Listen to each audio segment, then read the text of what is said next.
A watershed is an area of land that water flows across, through, or under on its way to a river, lake, ocean, or other body of water. Our watershed, the Crum Creek Watershed, flows into the Delaware River. Size and shape vary from watershed to watershed depending on the scale of the river flowing through it and the terrain around it. The Crum Creek Watershed looks more or less like a rectangle and is about 32 square miles. There is no farmland or rangeland in it, but there are many towns such as Swarthmore, Marple, Edgemont, Newtown, and Malvern. There are also recreational areas such as parks and fields. The location of Colin's house on this map is marked with the purple pin and the location of Zach's is marked with a red one. Some places of importance in the Crum Creek Watershed include Crum Creek, the main river of the watershed, Little Crum Creek, an important tributary, many of the fields in the watershed which contribute to runoff of fertilizers, and the towns in the area which contribute to runoff from the streets. Also, Springton Lake is a large lake that holds a lot of water in the Crum Creek Watershed. This picture shows the layout of a watershed. Here we see the high points of either side, called divides. These divides separate each watershed from the others. This area is called the upland. In the middle of the pictures there is the river. Directly to the left and the right of the river are the riparian zones.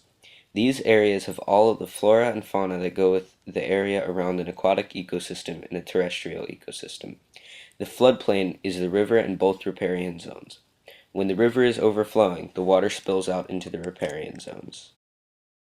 A very important part of the watershed is the hydrologic cycle. This cycle of evapotranspiration, condensation, and precipitation is what makes the watershed go. Without the rain, there would be no infiltration and percolation of water into an aquifer or groundwater. There would be no runoff into a stream or other form of surface water. This cycle is central to the functions of the watershed. Another cycle important in the functioning of a watershed is nutrient cycling, such as the carbon cycling shown here. Nutrient cycling is a huge part of organisms' survival, and watersheds promote it. Photosynthesis and cellular respiration are also key parts of organismal success, and this happens in watersheds as well as everywhere else where organisms are. Decomposition is also a natural process that occurs in watersheds, just like how it occurs everywhere else in the world. A watershed has three main hydrologic features which are important in the functioning of the world. These features are water capture, water storage, and water release. Water capture is water infiltrating into the soil and being captured by the soil particles. Water storage is the water being held in the soil because of the soil profile.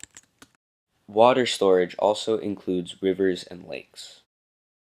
Then, water is released as surface water or runoff, and it can be used by many organisms and is a huge beneficiary to them. Watersheds are an important part of our world, and the ecological functions they perform are vital to the success of all organisms everywhere. Because of these vital services, it is very important to maintain a healthy watershed. There are many potential sources of pollution, such as industry, agriculture, and residential areas, and they need to be monitored in order to keep the watershed healthy. To this end, it is important to identify specific pollutants in order to efficiently and effectively manage the pollutants. Some biotic features of watersheds are trees and other plants, which perform photosynthesis and cellular respiration. Primary consumers, which eat plants and limit their overgrowth. Predators, which eat primary consumers and limit their abundance. And decomposers, which help the nutrient cycling in the watershed. Some important abiotic features of watersheds are water, which is vital to living things. Soil, which plays a key part in water capture, a main hydrological feature of watersheds. The divide, an important feature that separates watersheds from one another. And the riparian zone, which absorbs floods and provides habitats for many organisms. The land use of the Crum Creek Watershed is limited to residential, recreational, and suburban areas. No agricultural grounds, heavy industries, or big cities are present. This is beneficial for the health of the watershed and the Crum Creek itself, as agriculture, industry, and cities are major causes of pollution. This is not to say that suburban neighborhoods don't pollute or that recreational fields are harmless, and practices need to be put into effect to best manage that pollution. These best management practices, or BMPs, are vital to keeping the river clean. Some examples of BMPs are silt fences,